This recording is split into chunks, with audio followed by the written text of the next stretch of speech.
नमस्कार दोस्तों। काफ़ी लोगों को जानना है कि जब प्रॉपर्टी लें तो फंसे ना। तो आजकल आप देख रहे होंगे जितने भी दिल्ली एनसीआर में प्रोजेक्ट्स हैं मैक्सिमम स्टॉल्ड हैं, बिल्डर पूरे नहीं कर पा रहा है और दिखाने वाले ब्रोकर्स बेच देते हैं कि बहुत उम्दा होगी ये प्रॉपर्टी, वैल्यूएशन बहुत हाई होगा। बने तो सही। काफ़ी सारे ऐसे प्रोजेक्ट हैं 2008 2009 से पेंडिंग हैं, तब यूपी अपार्टमेंट एक्ट लगता था। आज की तारीख में रेडा एक्ट जो है वो लगता है। अब ये जो स्टॉल्ड प्रोजेक्ट हैं 2008 2009 के, ये बेसिकली अगर हम बात करें तो ये उस वक्त यूपी अपार्टमेंट एक्ट में थे, लेकिन अब ये ऑनगोइंग प्रोजेक्ट के नाम पर रेडा में रजिस्टर होते हैं। जब भी आप प्रॉपर्टी खरीदें तो सबसे पहले देखें क्या रेडा रजिस्ट्रेशन हुआ है कि नहीं, और हुआ है तो 2017 1 मई को जैसे यूपी में लागू हुआ था रेडा, तो उसके तहत क्या उसका वो रजिस्ट्रेशन एक्सपायर तो नहीं हुआ है। इन केस अगर एक्सपायर हो गया है then that is a chaos for you, उसमें आपको प्रॉपर्टी खरीदने की ज़रूरत नहीं है। दूसरी चीज़, जो आपको प्लान्स और लेआउट्स दिखा के बेचे जा रहे हैं, आपको ये देखना है कि एक एप्लीकेशन लगाइए कम्पिटेंट अथॉरिटी में, जैसे नोएडा में नोएडा अथॉरिटी हो गई, दिल्ली में डीडीए हो गई, आपके हरियाणा में हुडा हो गई। तो उस केस में क्या कम्पिटेंट अथॉरिटी ने सारे अप्रूवल टाइम पे दिए थे, और क्या कोई अमेंडमेंट तो नहीं डाला गया प्लान्स और लेआउट्स को चेंज करने के लिए। अगर कोई आपको प्रॉपर्टी बेचता हो, कहता डीम्ड ओसी है साहब ले लो, तो उसमें आपकी रजिस्ट्री तो हुई नहीं, वो रेजिडेंशियल के मामले में आता है। तो आप एज ए अलॉटी टाइप सी रह जाते हो, कोई फ़ायदा नहीं है जब तक आपकी रजिस्ट्री ना हो।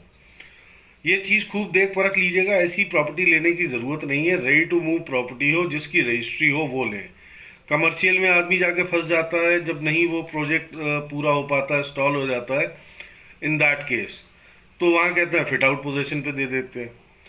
ये सारी चीज़ें बेकार की हैं। अगर आपको साफ और पाक प्रॉपर्टी मिल रही है जिसमें अथॉरिटी में एप्लीकेशन लगा के प्लान्स और लेआउट्स अप्रूवल्स सब कुछ पता कर लीजिए, उसके बाद बैंक से लोन करवाइए। बैंक उसको दोनों का, बिल्डर का और बायर का, दोनों का बैकग्राउंड चेक करके दे। क्योंकि आज की तारीख में अगर आप देखोगे फंड तो सारे प्रोजेक्ट हो गए, चाहे बड़ा बिल्डर हो चाहे छोटा बिल्डर, मैक्सिमम प्रोजेक्ट स्टॉल्ड है। उसके बाद फंडिंग हो भी गई और ये चेक नहीं करा कि अप्रूवल आए थे कि नहीं आए थे।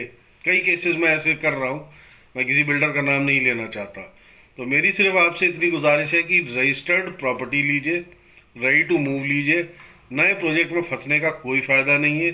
आज 12-12 14-14 साल हो गए जिन लोगों ने मकान खरीदे थे, कई तो भगवान को प्यारे हो गए। तो कोई ऐसा प्रोजेक्ट लेने की ज़रूरत नहीं है। दूसरी बात, अगर आप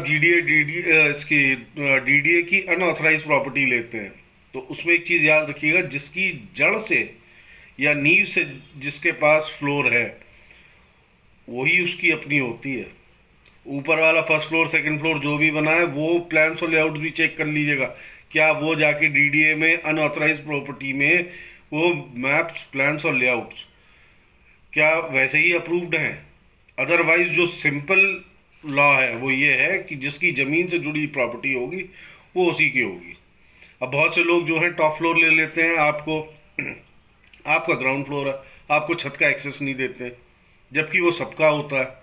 तो बेसिकली अगर बात करी जाए तो इन सारी चीज़ों को मद्देनज़र रखते हुए तब आप कोई इन्वेस्टमेंट करिए, अदरवाइज मत करिए। बेटर है कि उस पैसे को आप अपना मतलब रेंट और ईएमआई एक साथ मार खाने के चक्कर में आप लोग ले लेते हैं प्रॉपर्टी, जो कि मतलब जिस डीम्ड ओसी या आपके फिट आउट उस पर, बट उसमें दिक्कत आती है तो कोई फ़ायदा नहीं है, नुकसान ही नुकसान है। नमस्कार।